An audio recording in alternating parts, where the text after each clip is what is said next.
इस वक्त की बड़ी खबर, महाराष्ट्र में मंत्रिमंडल में फेरबदल हुआ है और इस पर बात करने के लिए हमारे साथ जी24 टास्क के मैनेजिंग एडिटर नीलेश खरे जी जुड़े हैं।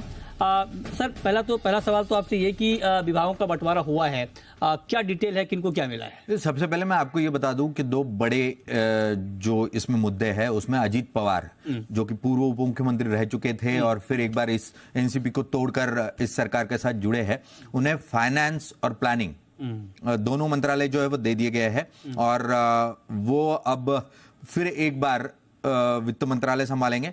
सबसे खास बात यह होगी कि शिंदे गुट जो शिवसेना से टूटकर बाहर निकला था वो कंप्लेंट कर रहा था कि अजीत पवार जो है वो फाइनेंस में रहते हैं, हमको पैसा नहीं देते, हमारे विधायकों को पैसा नहीं देते। तो जिसकी तकरार करते हुए, जिस पर नाराजगी जताते हुए सरकार से बाहर निकले थे, अब उन्हीं को फाइनेंस मिनिस्टर एकनाथ शिंदे को बनाना पड़ा है। यह सबसे खास बात है इस मिनिस्ट्री की। और दूसरी बात, जो कि कृषि मंत्रालय था एकनाथ शिंदे के गुट के अब्दुल सत्तार, जो कि औरंगाबाद से चुनकर आते हैं, औरंगाबाद के पास के इलाकों से, उनसे कृषि मंत्रालय हटा लिया गया है और कृषि मंत्रालय जो है वो दे दिया गया है धनंजय मुंडे को। धनंजय मुंडे जो कि अजित पवार के खास माने जाते हैं। और अन्न और नागरिक पुरवठा मंत्रालय यानी जो आपूर्ति मंत्रालय है, नागरिक आपूर्ति, वो छगन भुजबल को दे दिया गया है। उसी के साथ राधाकृष्ण विखे पाटिल के पास रेवेन्यू मिनिस्ट्री कायम रहेगी, जो कि हमारे दर्शकों के लिए अहम होगी। कोऑपरेटिव मिनिस्ट्री जो है वो दिलीप वळसे पाटिल को मिल गई है। अच्छा, तो कोऑपरेटिव मिनिस्ट्री की जिम्मेदारी दिलीप वळसे पाटिल, जो कि फडणवीस के खास माने जाते हैं, एनसीपी के गद्दावार नेता है, उनके पास गई है। उसके बाद हसन मुशरीफ के पास गया है मेडिकल एजुकेशन, जो कि इस मिनिस्ट्री में नई तौर पर जुड़े थे। चंद्रकांत दादा पाटिल जो कि बीजेपी के गद्दावार नेता है, पहले से मंत्री है, उनके पास हायर टेक्निकल एजुकेशन जो है वो बरकरार रहा है, जो कि बड़ा पोर्टफोलियो है।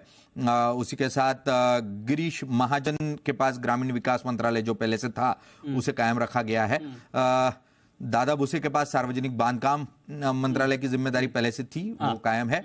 बाकी बड़े बदलाव जो है वो यहाँ पर नजर नहीं आ रहे हैं। उद्योग मंत्रालय जो उदय सामंत के पास था वो कायम है, उसमें कोई बदलाव नहीं हुआ है। तो मोटी मोटी तौर पर जो बड़े बदलाव है वो यही है। लेकिन बड़ा इंटरेस्टिंग है सर, दो बातें इसमें इंटरेस्टिंग है जो आपने एक का जिक्र भी किया। एक तो ये कि वित्त मंत्रालय अजीत पवार को मिला है, मतलब जिससे नाराजगी जताई थी शिंदे ने, वही मंत्रालय अजीत पवार को मिल रहा है, पहली बात। दूसरी बात कि अब्दुल सत्तार को हटा दिया गया है। तो अगर ये इन दोनों बातों को जोड़ा जाए, क्या आपको लगता है कि ऐसे में शिंदे गुट थोड़ा कमजोर पड़ता हुआ दिख रहा है? नहीं, अब्दुल सत्तार को मंत्रिमंडल से नहीं हटाया गया है, उन्हें केवल उनके पास जो कृषि मंत्रालय था वो कृषि मंत्रालय उनसे निकाल लिया गया है और दूसरे जो वस्त्र उद्योग और जो बाकी मंत्रालय थे वो उन्हीं के पास है। तो टेक्सटाइल उन्हीं के पास रहेगा, पर कृषि मंत्रालय उनसे हटा दिया गया है। मतलब एक मंत्रालय तो कम हुआ ना सर, बड़ी मिनिस्ट्री है, बड़ी मिनिस्ट्री कम हुई, पहली बात। और दूसरी बात की वित्त मंत्रालय जो कि शिंदे जिसकी वजह से बहुत नाराज थे, वो मंत्रालय फिर से अजीत पवार के पास आ जाना, और आपने बताया कि फडणवीस के जो खास हैं उनको भी कई लोगों को मंत्री बनाया गया है। तो इससे क्या आपको लगता है कि ये जो अभी तिकड़ी है इसमें शिंदे गुट का पक्ष थोड़ा सा कमजोर पड़ रहा है? देखिए, इसी कमजोर ना हो इसीलिए एकनाथ शिंदे जो है लगातार दोनों गुटों से टकराव करते नजर आ रहे थे और इसीलिए लगभग 10 दिन लग गए मंत्रिमंडल के बंटवारे को लेकर। मंत्रिमंडल का विस्तार हो गया, अब लगभग 10 से 12 दिन हो गए थे, उसके बाद ये बंटवारा हो रहा है। तो इससे साफ था कि दबाव तो था, पर इसके बावजूद भी एकनाथ शिंदे अपनी कई सारी मंत्रालय बचाने में कामयाब रहे हैं। सिर्फ कृषि मंत्रालय गंवाना पड़ा है, बाकी मंत्रालय उन्हीं के पास है। वही बीजेपी ने सबसे अहम मंत्रालय फाइनेंस और प्लानिंग जो था, जो कि देवेंद्र फडणवीस जी के पास था, वो उन्हें देना पड़ा है अजीत पवार को।